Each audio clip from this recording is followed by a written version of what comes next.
മലയാളികൾക്ക് ഏറെ പരിചിതമായ നടിമാരിൽ ഒരാളാണ് കീർത്തി സുരേഷ്. മലയാള സിനിമയിലൂടെ ബാലതാരമായി സിനിമയിലെത്തിയ കീർത്തി നടിയായ മേനകയുടെയും നിർമ്മാതാവായ സുരേഷിന്റെയും മകളാണ്. മോഹൻലാൽ പ്രിയദർശൻ ചിത്രമായ ഗീതാഞ്ജലിയാണ് കീർത്തി ആദ്യമായി നായികയായി എത്തുന്നത്. ശേഷം മലയാളത്തിലും തമിഴിലും തെലുങ്കിലുമായി നിരവധി മികച്ച സിനിമകളിൽ അഭിനയിക്കാൻ നടിക്ക് സാധിച്ചിരുന്നു.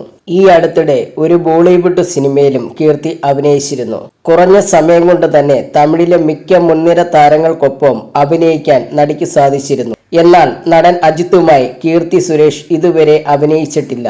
ഇപ്പോൾ ഗലാട്ട തമിഴിന് നൽകിയ അഭിമുഖത്തിൽ അജിത്തിനെ കുറിച്ച് പറയുകയാണ് കീർത്തി. സഹോദരിക്ക് പകരം പേരായി അഭിനയിക്കാൻ താല്പര്യമുള്ള നടൻ ആര് എന്ന ചോദ്യത്തിന് മറുപടി നൽകിയായിരുന്നു നടി. സഹോദരിയായിട്ടോ അജിത്ത് സാറിന്റെ കൂടെ എങ്ങനെ അഭിനയിക്കും? ചിരിച്ചുകൊണ്ട് കീർത്തി പറഞ്ഞു, വേണ്ട, അദ്ദേഹത്തിന്റെ കൂടെ എങ്ങനെയാണ് സഹോദരിയായി അഭിനയിക്കുക? അജിത്ത് സാറിന്റെ കൂടെ അഭിനയിക്കാൻ ഞാൻ കാത്തിരിക്കുകയാണ്. പക്ഷേ അനിയത്തിയായി വേണ്ട, കൂടെ അഭിനയിക്കണം. എന്നാൽ അത് പേരായിട്ട് മതി.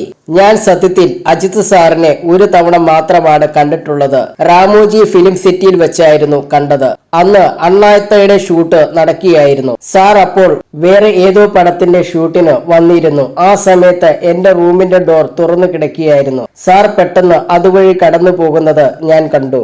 അദ്ദേഹത്തെ കണ്ടതും ഞാൻ പിന്നാലെ ഓടി. ആ സമയത്ത് അജിത് സാർ അസിസ്റ്റന്റിനോട് ആരാണ് ആ മുറിയിൽ, പരിചയമുള്ള ആരോ ആണെന്ന് തോന്നുന്നു എന്നോ മറ്റോ പറയുകയായിരുന്നു. കൃത്യം ആ സമയത്ത് തന്നെയാണ് ഞാൻ സാറിന്റെ അടുത്തേക്ക് വന്നത്. ഞങ്ങൾ പരസ്പരം ഹായ് പറയുകയും സംസാരിക്കുകയും ചെയ്തു. അന്നായിരുന്നു ഞാൻ ആദ്യമായി അദ്ദേഹത്തെ അത്രയും അടുത്ത് കാണുന്നത്. ശാലിനി മാം അമ്മയുടെ കൂടെ ഒരുപാട് അഭിനയിച്ചിട്ടുണ്ട്. അതുപോലെ എന്റെ അച്ഛനെ അവർക്കറിയാം. ശാലിനി മാമായി അങ്ങനെ ഒരു കണക്ഷൻ ഞങ്ങൾക്കുണ്ടായിരുന്നു. അന്ന് അജിത് സാറുമായി കുറച്ച് സംസാരിക്കാൻ സാധിച്ചു, കീർത്തി സുരേഷ് പറഞ്ഞു.